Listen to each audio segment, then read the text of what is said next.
Ladies and gentlemen, podcasting since 2005. You're listening to Gamertag Radio. With your hosts, podcaster Hall of Famer Danny Pena, the always opinionated Paris Lilly, and from outside of the norm, Peter Toledo. This is Gamertag Radio.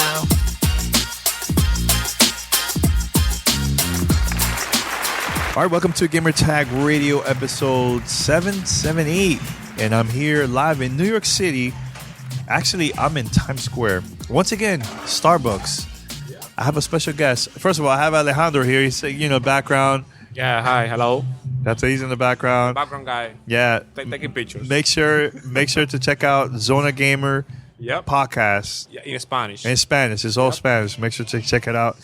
And also, I have another guest here. The show radio. What's going on, bro? What's you want me to call you Andrew or Uriah? Andrew's fine. Andrew's fine. Whatever you feel comfortable with, man. It's like me. People know me as Godfrey, but I promote it's a handle that allows me to really be about the loyalty and the trust and you know, that kind of thing. And it has a special place for me when people call me Uriah. So either way, it's fine. The thing I love of our recording our podcast, we're very portable. Like we can record anywhere, museums, restaurants, coffee places, like everywhere. You know what I'm saying? So I'm happy that you're here, man. It took a couple hours to get here to New York. It's all good. And it's rare. It's rare for me to see Uriah here, man. It's super good, rare. bro. Super rare. So for those that don't know, make sure to go to gamertagradio.com. Check us out, different podcast apps, different platforms. You can check us out, Google Podcasts, Spotify, Apple Podcasts, TuneIn Radio, Stitcher, and other podcast directories. Send us your feedback or questions. Give us a call at 786-273-7GTR. Email us at fanmail@gamertagradio.com or leave a message on speakpipe.com/gamertagradio. And also, for those that are in here in New York City, we're going to have a screening of Gamertag Radio, a podcast story during the Dominican Film Festival 2018 here in New York City. It's going to happen Friday, July 27th at 5 p.m. For more information, check out the description here. Right there, I have all the information where you can check out the venue and everything. Or go to DominicanFilmFestival.com and purchase your tickets. We need your support because right now, Andrew, you don't know about this, but we're competing in the Latino Experience USA competition. Tell me more. Well, actually, they have a couple of movies, feature films, over 60 minutes, between 40, 60 minutes or so. Our documentary is 61 minutes. So we're part of the competition. There's a couple of movies there, different type of genres, action, documentary, drama, comedy. And we're competing with them. So we'll see what happens. I'm just happy that they selected our film. That's, to me, is number one right now. Yeah, I wish you the best, man, because you've been grinding that for a minute now. And the fact that you even came out and pulled all that stuff together, from what I understand, you used iMovie to put that together. Yes. Right? You had the Super audio. ghetto. Super ghetto. Super ghetto. Congratulations, man. Thanks, definitely man. on that, man. And also, we just had a screening at the Florida SuperCon. They have a film festival called Super Geek Film Festival. We won our first award. So this is my first trophy, my first award as a filmmaker. And, ever, period, ever. And this is Best Feature Film. Basically, the best movie at the whole film festival. Right. Yes, so that's awesome. That is awesome. I was not expecting that at all. That's all right. But you almost didn't make it. Because you were talking about, as far as the amount of footage that you were using, you just decided that, hey, you know what? Let me just put the film together. Yeah. Honestly, sometime last year, I wasn't thinking about making a movie or not. I think it was more the end of November. It was during Thanksgiving. That's when I started editing, and I finished it early January. And officially done, because I had to make some changes first week of February of this year, actually. So it's dope, man. So I'm very happy. For those that watch the film and you still want to support us, go to the DominicanFilmFestival.com and make sure to buy the tickets because we need your support. And at the same time, we want to personally, I want people that doesn't know anything about podcasts or video games, that they're being shocked and maybe they inspire them to also be content creators. So that's my goal. So make sure to check it out. What was your trip like to New York? It was good. I slept through a whole trip. Okay. I slept through a whole trip. I was super tired because I was doing a lot of things in Miami, and I slept really late, and I woke up 2-3 hours later, and I'm here in the city, man. You know what I'm saying? So awesome. It's good. I'm going to be here for 2 weeks and a half. So I have a couple interviews lined up for the podcast. Can you talk about them? No, I want to surprise the listeners. Man. So can you give me like an idea? No, I can't. You can't? I can't, man. Can I guess? I want to surprise people. If I guess, would you say? No. Even if you say it, I won't even say what it is. I won't say it is. But we're gonna have an audio conversation for later that P and Paris recorded during the last episode. They did like an after show on Twitch, and it was a pretty good conversation about Anthem, which I'm gonna play later on the podcast. But with you like or you don't like? No, I love it. It's a great conversation. It's about Anthem. It's a great conversation. Do you like the game or you don't like the game yet? Early impressions. The game, it's good. It looks good for the moment.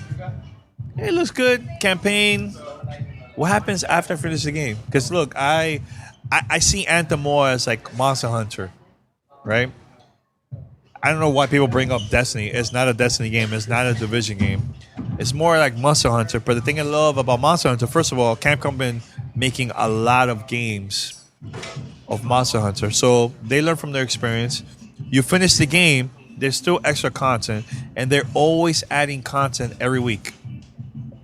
Every week there's a quest or something. So it reminds me a little bit of Phantasy Star Online. At that time, it took Sega a long time to post extra content for Phantasy Star Online.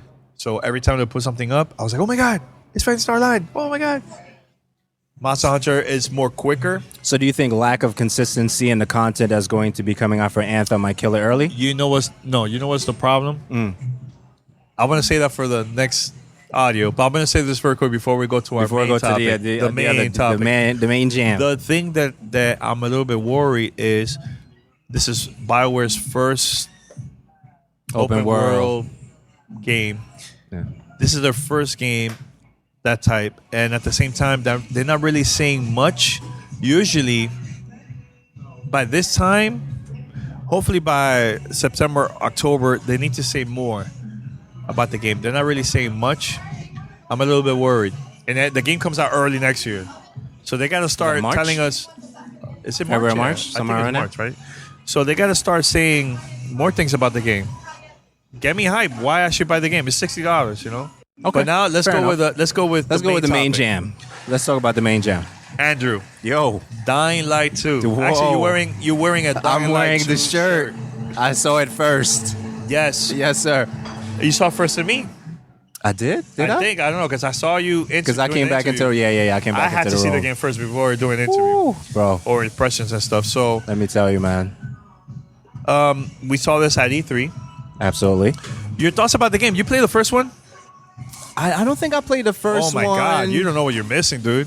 The game is super cheap now. Yeah, I mean, I just remembered the action in the first one, but I don't think I actually did hands-on with it. Oh, my God. But this one here, I'm really, really looking forward to everything that I saw, man. Why is that?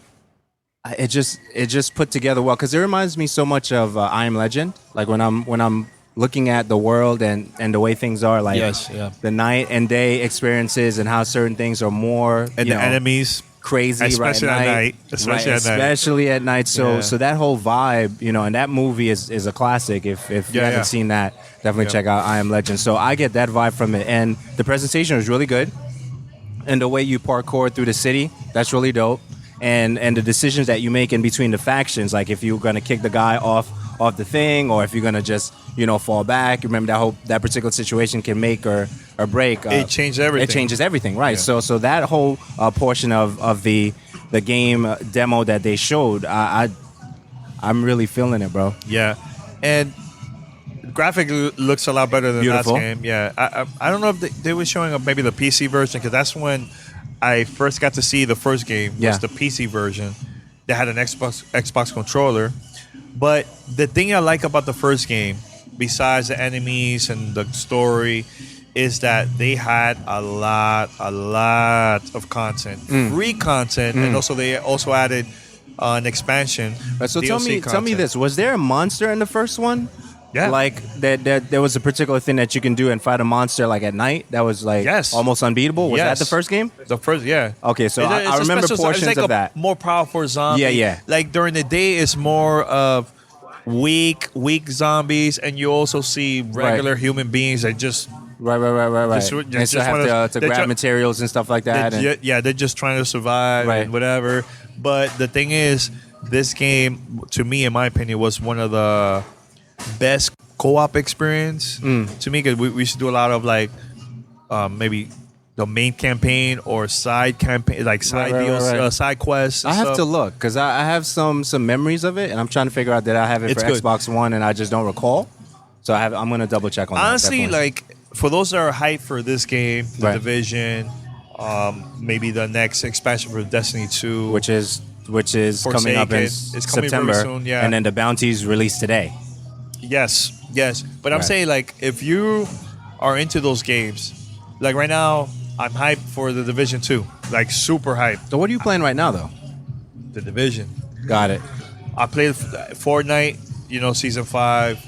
I play a lot of games. I get games all the time to review and stuff. But the thing is, I've been playing a lot of Division 2. They have a lot of quests. The shield stuff? End game stuff. What's the shield stuff? The shield. So they give you like achievement, not achievements, but more of stuff that you need to do in the game. In order, once you finish all that, every week there's like new shield missions. That Is you it like do. bounties?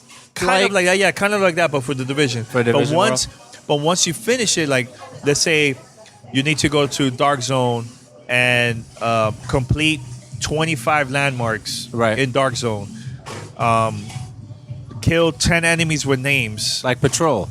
Like the patrols like that. Or, right. Or, little missions, right? Once you're done, you will get content that is on your account from Division. No, I can't say Destiny. From the Division 1 to Division 2, and you unlock in the game.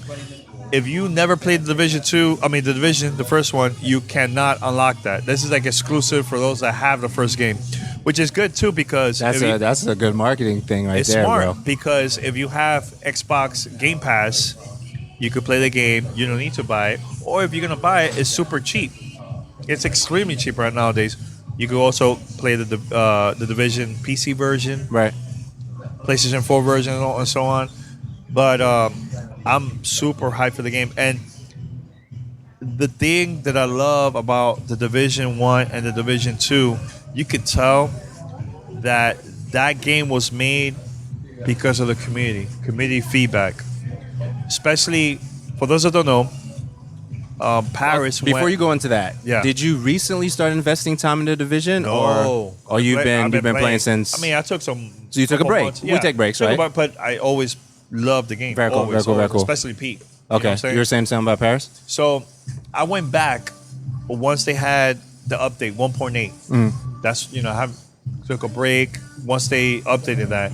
There was so much stuff to do that I was even completely lost. I didn't know what to do at all. So I'm playing that a lot, and there's stuff that I'm always discovering. I'm like, oh my god, it's available in the game. I didn't know about this. So like survival, underground. There's always daily, weekly missions that you could do. Global events. I freaking love the game. Love it. Now with Paris and P, they went to the event. They got to see the game early. And one of the questions that Paris asked to the producer actually of the game, or creative director, I can't remember exactly. He asked them, so what you do in the end game once you finish the campaign? Will there be content? For the first game. For the first game. Right. There wasn't enough content. During the interview, they gave Paris and Pete like a pretty weak answer. Right. That we were like, okay, we're going to give it a chance. So the game comes out. Everybody hyped. I think it sold a lot of copies for Ubisoft. Absolutely. A lot of copies, right? Yeah. But the game comes out and people left after a while. Like, yo, there's nothing. It was else to almost do. like, what was it, a year plus? A year it plus. felt like, but right. because of the feedback, they started adding updates. And 1.8 to me was more because of the community. Division 2, playing that, there's so much stuff to do in the game. Right. Like the stuff that we played at E3, yo, that was like a quest. It wasn't even a But story. but that's what it's supposed to be about anyway, right? If there's But they're changes learning. that needs to happen in the game that you're putting out, especially if it's an ongoing game, because now they're giving awards for ongoing games now, Yeah. right? Yeah. So if you're coming out with this particular thing and the community is saying that you need to make changes and we're bored now, you need to do something if you want us to continue if playing they your want game. us to come back. Right. Yeah, but the thing is with the Division 2, there's so much stuff in the game. Plus, all the free content for the first year is free. Plus, multiple raids during the year, totally free. 8-player raid, Right. again, totally free. You're not getting that from the Division. Ubisoft, massive actually. They learn from their mistakes. They've been getting a lot of community feedback. You said you're not getting that from the Division. You mean you're not getting that from... I mean, Destiny. My bad. Right. My bad. Right. Destiny. Okay, friend. I just wanted to make Destiny sure too, yeah, because my I don't want bad. people to hit you over the head because you made that comment. Be like, "What is he talking about?" Destiny. Fair Destiny. enough. I got you, and bro. Destiny 2. And at the same time, they're charging for that content. You know, and I feel like Ubisoft is doing something totally. That's fair. That's fair. Yeah. But if you're invested, you're invested. You're gonna get. No. If you're a fan of the Division or you're a fan of the Destiny, and you don't mind paying, I support. I pay stuff all the time, you know. But I'm just happy that Massive are just going all in, all in. That's right. For the next Division, man. And it looks really good. Plays really good. It plays smooth. I liked it. Plays it. way better than the first one. Yeah. Way better. And that was just a side quest. It wasn't even the main story, none of that. So I'm curious to see what's going to happen. Once we play the main story, Right. co-op, and especially the raid. 8-player raid, that boss has to be something freaking crazy. If they said 8-player raid, dude, that's nuts. That's nuts. It's gonna be insane. Nuts. It's gonna be insane. And all right, so which version you're getting? I don't know yet, man. I think I'm getting Xbox. Oh, you mean for like the platform? Platform. It's gonna be PlayStation for me. You don't have Xbox. Yeah, I do. All right. I just right now PlayStation All right, so is my joint. Why PlayStation? Because you got more friends there. That's fine. If you have more friends there. No, I don't think it's about the friends thing. It's just I've grown to love the platform. That's fine too. You know, and I That's fine. think that's really where I'm at. And then the SCUF controller that I use there, you know, I haven't really gotten, you know, that many accessories for the Xbox for a while now. Well, I have Xbox One X. So Fancy. right now, Fancy. Thank you. But it seems like Xbox and Ubisoft, they have that marketing thing Right. for the Division Collab, 2. they're doing it, right? So we're gonna see some 4K stuff that we probably not gonna see on PlayStation 4 Pro, or I haven't heard anything about exclusive content. They haven't said anything about for that. the consoles and stuff, right? Yeah, but I feel it's like you as a Destiny fan. Yeah. PlayStation has a deal with Bungie and Activision for exclusive content. It makes sense to go to PlayStation. You know what I'm saying? I don't even think I played for that. I mean, for me, I play where my friends are at. That's or the type of console you have too. Right, but I definitely want to build on that. I want to build on that because in terms of the platform, that I just enjoy the PlayStation operating system and just how everything is like clean and neat and things work most of the time. You know, I know everybody got their thing. It works for Xbox too, right? If you know how to mess exactly. with it. And Xbox has done a lot of changes on the OS, the dashboard Game in the Pass last year and a half, 2 years. To be fair, I don't know. I just like it the way it's flowing right now. Paris, he's a PC gamer. He's thinking he might get the Xbox version. He's really thinking about it. Are you switching to PC stuff or no? Nah. Okay. I'm console. I can't go PC, man. Too much. Would you build? No, if you did, would you build? I think in the future I will, but now it's like, really, like, why do I need a PC? Use it for the editing and the podcast and stuff. Besides that. Right. For gaming, I'm happy with what I have. Okay. I'm not a graphical. Oh man, needs to have 4K. I really don't. If it has, that's a plus to me. I think I'm happy with the Xbox One X more because it loads faster than what I had before. What else do you like about it? Just that. It loads faster. I just don't have patience to sit there and wait.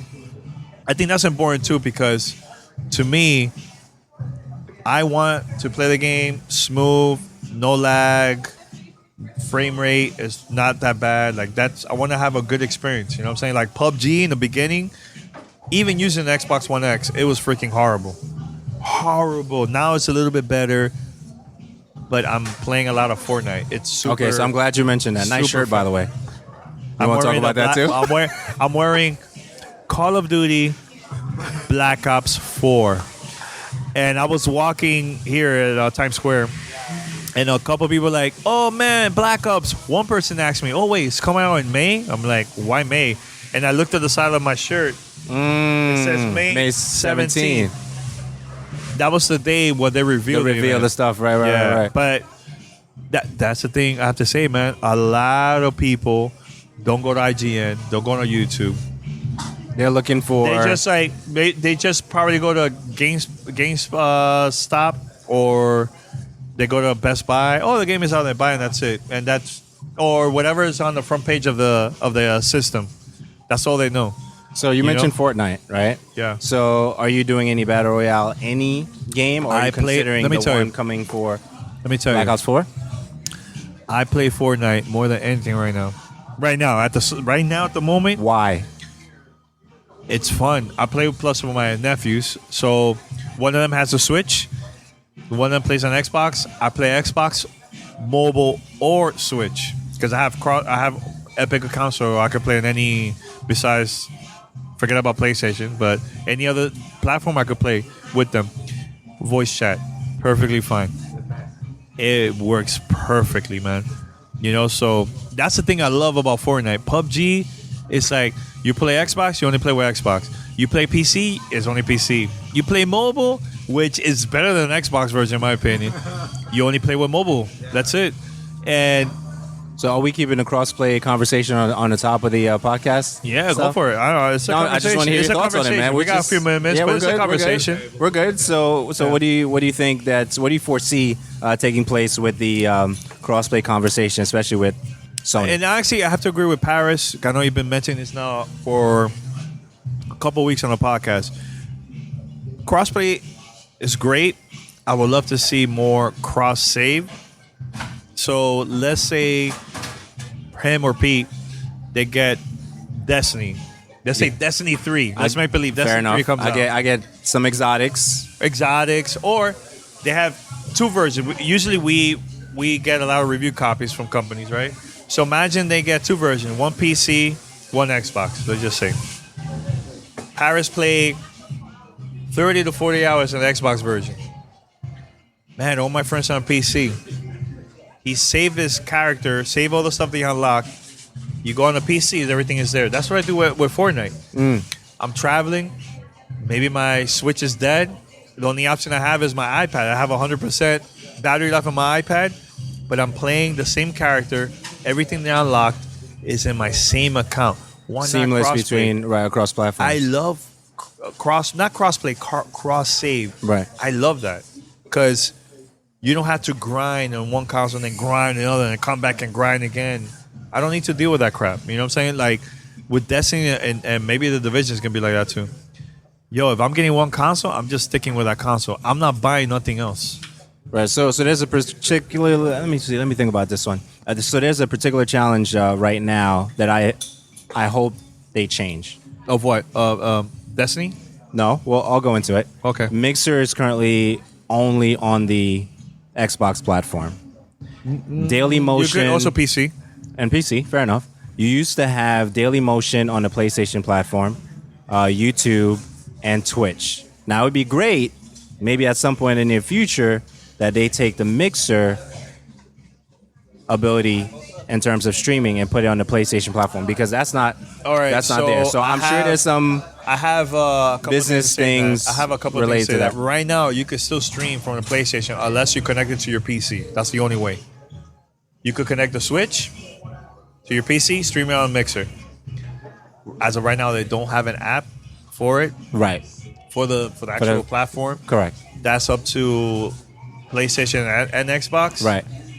I know at first they started as an Xbox platform and maybe a little bit of PC. The Beam thing.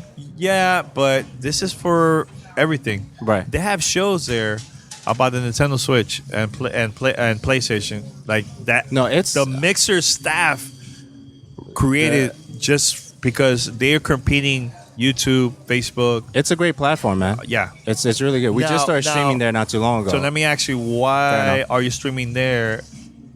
And we wanted to check it out. Or you just want to stream both? Yeah, because, I mean, content distribution, we don't want to do too much friction for the individuals that can potentially find our content, because we were talking about that on another piece of content that's going to come out soon, right? So you don't want anybody to be like, okay, they're only here, but I'm here. How do I get them, that information, whether it's audio, video, or written word? Now, we don't write at all as of late. I don't know if you write any piece of content. I write our description of the podcast. You just want to have the ability to have those options, right? So if we're streaming on Mixer right now, we record, let's say the recent episode, 457 was on Mixer, right? The audio is already out on all the podcasting that's what we do for the platforms. Twitch. That's what I'm saying. Yeah. So, but you have the option to put it on every single platform. So now if they're like, okay, you're doing this stuff on YouTube, but I want to catch you live, so let me check out Mixer and see how it is. So you're not necessarily putting everybody, you're not bottlenecking anybody in a particular spot. All right, that was good, man. So what we're going to do is we're going to now go to the conversation with Pete and Paris about Anthem, and we'll be right back after this. This is Gamertag Radio. Voicemail at 786-2737-GTR. But yeah, when I was talking about the Destiny stuff, it's like, obviously when the PC version came out last year, I ran through and I did a Warlock, leveled him up. I have a Warlock, he's raid ready, all that stuff. And then I have a Titan and a Warlock, excuse me, on PS4. Leveled up, I've raided with and all that stuff. But I was thinking I want to do another Titan on the PC, and I was going to do it here here in the next couple of weeks. And then I was like, dude, I don't want to do this effing grind, man. I don't want to play the campaign anymore. But luckily, excuse me, I guess I'm getting over a cold. I guess when Forsaken comes out, just like Taken King, they're going to have that one-time level you up thing. Whatever it's called, Spark of Light or something like that. Light, and you can skip the campaign and all that kind of stuff. So I'll just wait on the Titan and do it then, because I really do want to play it on the PC. But then at the same time, like I said, I still want to play on the PS4. So I don't know. I'm conflicted on how I want to handle it, because like I said, I know all these other games are going to be coming out, fighting for my attention. I just can't just go down that Destiny rabbit hole again. And that's all I'm playing. I want to play other stuff as well. So I want to try and manage my time, responsibly, I guess is the word I'm trying to say. Yeah, I feel bad that I had so much love for Destiny and I kicked it to the curbs. How quickly it fell to the curb. And I don't know if that was just a burnout on me or just so many other games. It's Bungie's fault. It's Bungie's fault that a lot of people fell off that game, and they know it. I've had some offline conversations. They know the F up that they did. They tried to make the game more casual. They tried to appease the casual audience, when in turn they should have doubled down on appeasing their hardcore audience and let the casuals come and go as they please. That's what they should have did. And that's what it looks like they're doing with Forsaken. Is they're doubling down on that effort. They're making this the quote unquote investment hobby game that it was post Taken King, when the game was at its peak. And I think that's where they're trying to get it to again, which in itself is unfortunate that we're all excited to get it back to where it was at Destiny 1. And that's a damn shame. And, we didn't talk about it on the podcast proper, but there's rumors out there, and how true they are, who knows, that Bungie is looking to get out of Destiny after Destiny 3 and sell the IP outright to Activision so they could move on and go do something else. If that happens, it won't surprise me, because what I think happened with Destiny is they didn't realize that this was going to be a hobby game, an investment game on the level that it is, and that they simply can't keep up with putting the content out for it.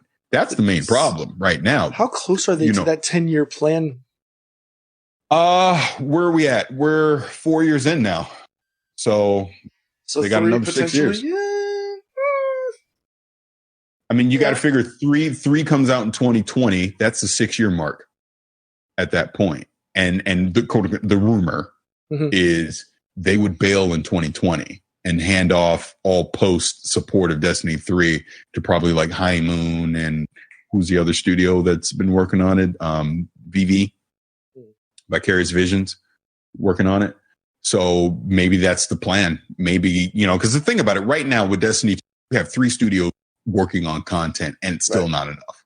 And I think Bungie wants to do something else where that demand for the content isn't as great. Again, my opinion, I know nothing. This is just what I've heard, through the whispers online. But it'll be interesting to see. I mean, obviously, I'm still a fan of the game, but then I've become a big fan of the Division. I want to see what Anthem winds up being, because we still have no freaking idea what that game is. I'm telling you straight up, they don't have an end game. Kiss my ass. They don't have an end game. BioWare does not, because if they did, they would be screaming it at the rooftops right now. If they had a end game raid type activity, they would be talking about it right now. And the fact that, because when I've said it a few times on Twitter, you'll have people, with the sword and shield running to the defense of BioWare going, well, such and such developer made a comment about it on their Discord. Nope, that does not fly for me. Don't be talking about it in the shadows of Discord. If you really want to talk about this stuff, you would be front and center talking about it so that everybody can see it, not just the people that are on your Discord. So to me, that doesn't even count. They don't have an end game. I'm telling you right now, they don't. And prove me wrong, please. I would love to come and moonwalk in February and go, man, that end game Anthem, amazing. Oh, I was so wrong. I would love to have a smile on my face. But having gone through Destiny, having gone through the Division, I'm talking about at launch, and seeing what those games were at launch, to me, Anthem's worse off than those two, in my opinion. Because where are the weapons? Where are the weapons? Where are the armor? Where are the things that I'm going to chase in that game? That's what I want to know. To me, I feel like they have a campaign that you're going to blow through in a week, right? Mm-hmm. Then they don't have multiplayer, no PvP. That's something they're thinking about. So there's no multiplayer right now. What am I chasing 2 months after launch?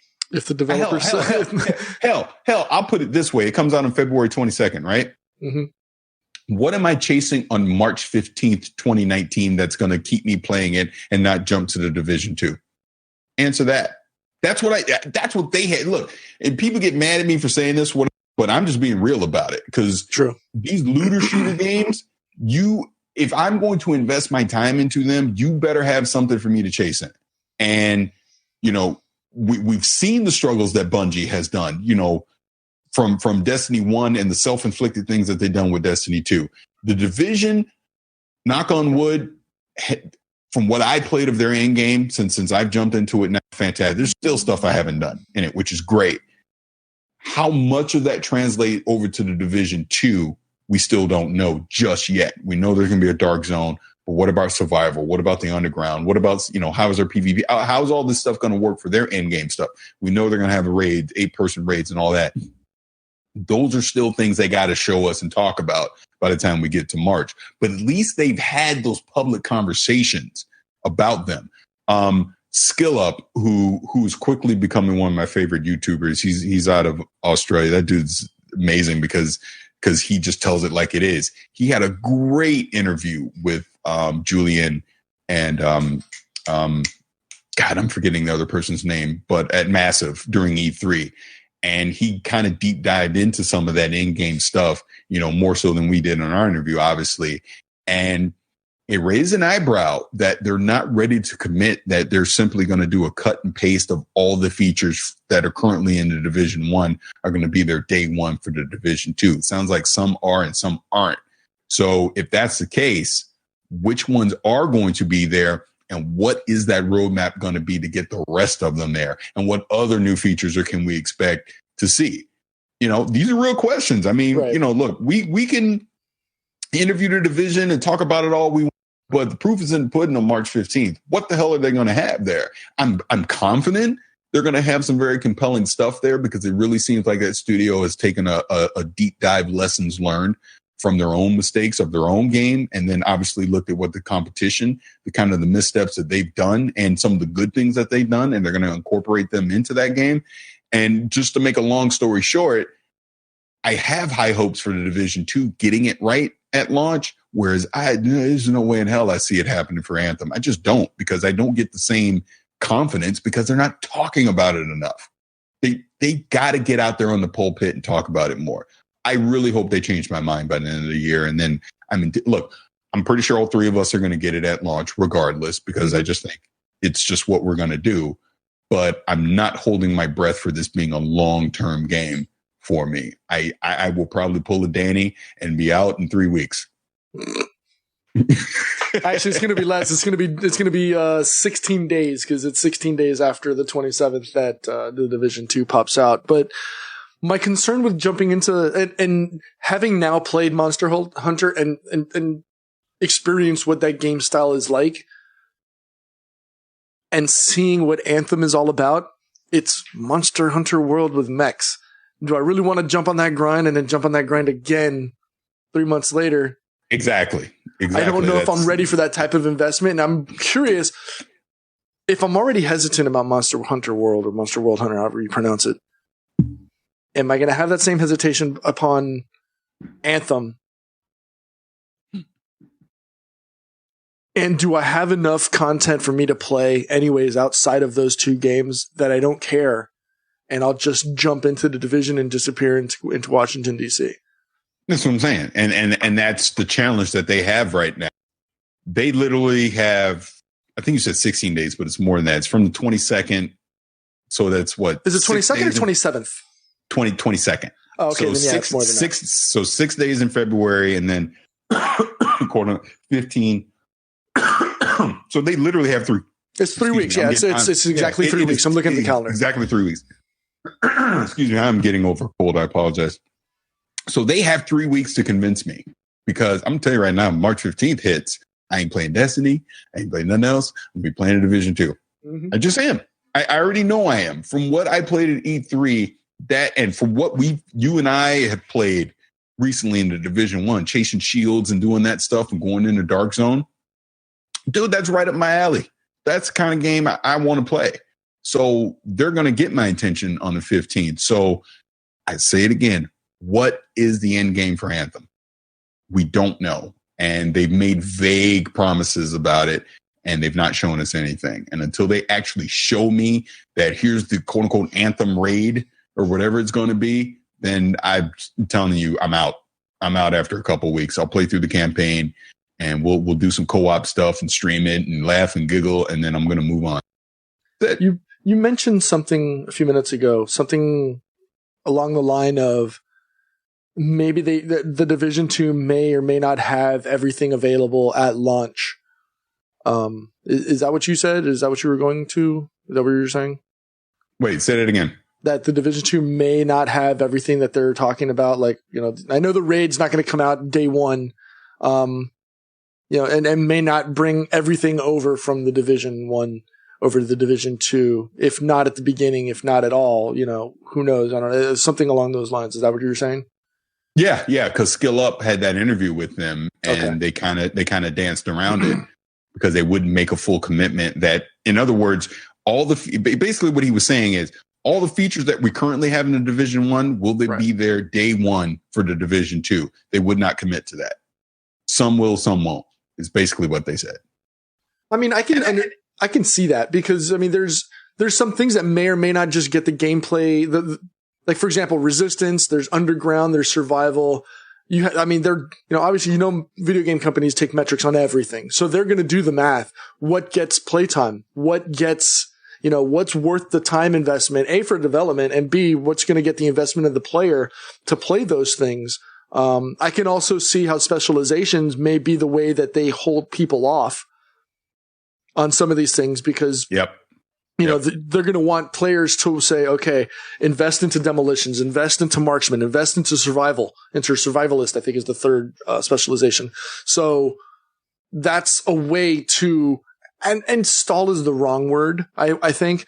But it gives a developer, it gives massive time to push out the rest of these features that are supposed to either be carried over or further developed onto for the Division 2. And I think that's a good opportunity, for them, as well as give players a chance to fully dive into the different, specializations and to fully get into everything in the game, find all the audio logs or whatever there's going to be in there, like in Division 1, find the cell phones, find the audio logs, do all the echoes, to find all the tool sets and do all your crafting. And if that's even a thing, because I don't even know if we saw that, there's going to be a bunch of things. I mean, optimization stations, recalibrations. There's so many things that they haven't even talked about. There's, resistance, survival, global events. Are we going to have global events again now? There's, and not to mention the raid, which again is the end game that we're all hoping for. There's a lot of content. If it is, it might be premature, but could it possibly already be Game of the Year contender? And we haven't even crossed the threshold for the year of 2019. Well, I'm going to pump the brakes on that. I mean, obviously the demo was a lot of fun, and it was, and obviously shout out to Ubisoft for getting us that access, to the massive team during E3. So I think we got to know more than most, which I think is why we were so excited about it. I'm not going to sit here and say it's Game of the Year already, because we just don't know. I want to see what that beta looks like, when we flesh out Washington, D.C. and see how that plays out even more. Because think about it. We didn't do a story mission. We just did a random encounter in the game. Those things randomly happen, that demo that we played. So let's see how it plays out story-wise and all that. But like you said, I don't need everything there day one. I just need the most important things there day one, and I'd be very okay with it. Like I really enjoyed our time in the Dark Zone, and we know there's a Dark Zone. It's going to be there in the Division 2. So I'm curious to see what Dark Zone 2.0 is going to look like for Division. Like, that Marco style video that you shared, in our group chat the other day, and just the nonsense that people, that group of people were doing. I don't want to have that happen too much to me when I'm playing. But like even our own encounter, which was fun, because I went back and watched it on the stream, because you streamed it. I went back and watched it laughing when we ran into those dudes at the extraction point, and we got freaking murked, and my game crashed when we tried to go back again. That was hilarious. I love encounters like that. That's a lot of fun. But just the toxic stuff that Marco was going through. And then I guess there's some big glitch right now going on. Right now, I know that Marco's been talking about on Twitter. It's saying he's going to put a video out about it. So I'm actually curious to see what that is. Because I guess he's just saying he's been killed like 1,000 times over due to this glitch that people are exploiting. But going back to just the original point, between like Anthem and obviously Division 2 coming out early next year, I just have more confidence in the Division, because I just feel like they've already gone through the growing pains of trying to launch, a shared looter shooter game. Whereas this is BioWare's first dance. Yeah. So I expect them to have bumps in the road. I expect them to have problems. I just do. And their lack of information is not helping them, especially with the reputation that EA and BioWare has right now. If anything, they should be talking so much about Anthem, we should be telling them to shut up. Like, stop spoiling the game. I don't want to know all this. You're telling me too much. That's what they should be doing. Instead, they're whispering in the shadows and, where is it? Because, like, I'm going to be honest with you again, and I know I'm probably sounding like such a big freaking hater on it. Honestly, this should be the podcast. Danny should rip the audio. I'm going to be honest with you. I watched that audio commentary they did of the demo. right? That came out last week or the week before. I watched it. Did nothing for me. It didn't. And I know that's the thing that a lot of people were coming out of EA Play saying, "Oh, Anthem's a lot better." Not for me. It didn't do anything. It didn't excite me for Anthem. It just didn't. And I know that may sound haterish or whatever, but it's just my personal opinion. I want to see more from Anthem. They're not showing me enough about that game. Because, look, for better or for worse, I've invested thousands of hours into Destiny at this point. That is just fact. You go look up Vicious 696 on PSN and PC, and you add up the hours. You'll see for yourself. So I think I know what I'm talking about when it comes to this stuff. Question. And I'm still talking. What's the question? You killed my train of thought. Now I lost my question, damn it. God damn it. Shit, where was I going to go with that? Damn it. Finish your thought. Now I got to bring that conversation back into my brain. I don't know what my thought was. Not me. All I was saying was I think I know what I'm talking about with this. And in Anthem for me is not passing the eyeball test. That's all I'm saying. It's just not. Oh, okay. I remember now. So I know the last time you were on the show, you mentioned how you were excited that the demo that they played for Anthem made you more curious because it wasn't the chopped down version. I don't remember if it was on the show or we were talking about this offline in our chat, but that 20-minute video on YouTube was what they should have shown at Anthem or at EA Play to get people excited. But now it seems like your excitement has been tempered because the hype of watching the video is over and you've had a chance to sit back and commiserate and think about things. So I'm just curious if that's exactly what it is. Or are you truly was that video just No, that's what it is. I will stand by what I originally said, that Anthem would have shown a lot better to the masses if that's what was at EA Play. But when I listen to the commentary, you're still not telling me anything. Right. And that's the problem. As a reveal, that's fine. We're past the reveal at this point. I want answers to stuff now. I agree. I agree on that. And I don't feel like I'm getting those answers just yet. And look, there's still time. There's a lot of time left for them to do that. Maybe they just, in the next couple months have this huge blowout of it. Maybe because, like I said, we haven't even heard about a beta coming. Nothing. There's been whispers of one, but nothing official. And that's what I'm saying.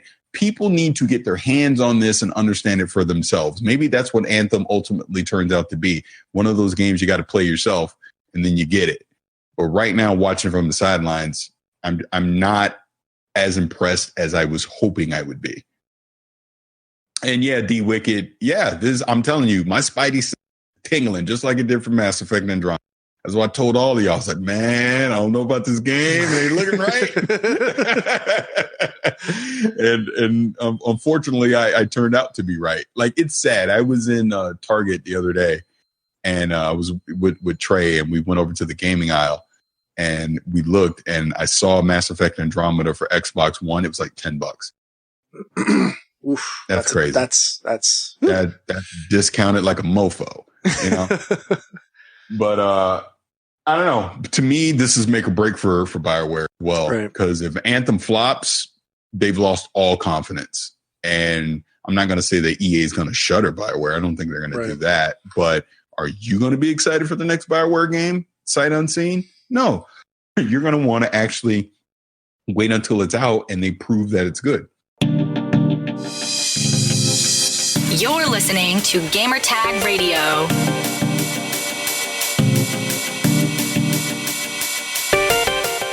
All right, Andrew, just want to say thanks, man, for joining us. Thank you so much, Alejandro, too. Yeah. Alejandro? I'm here. Hey, how are you? There you go. All right. So, Alejandro, mention your website very quick.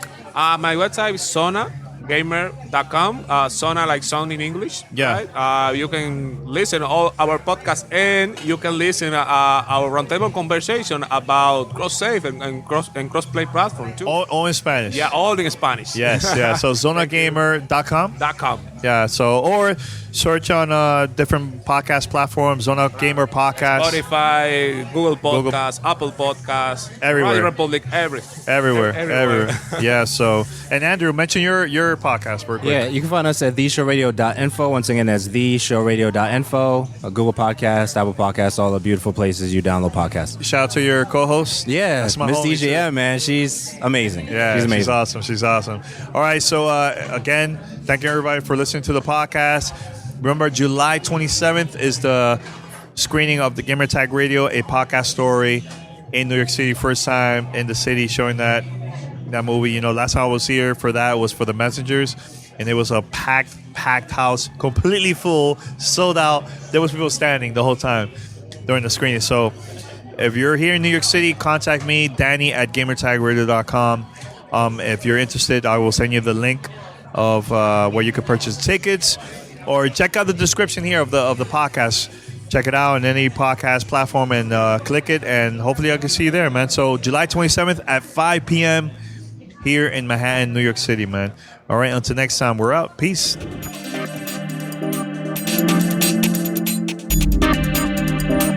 Thanks for listening to Gamertag Radio. Be sure to like us on Facebook and follow us on Twitter.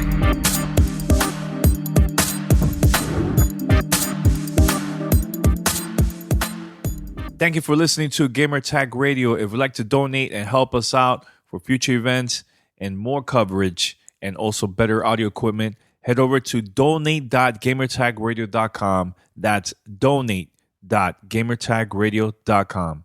Thank you.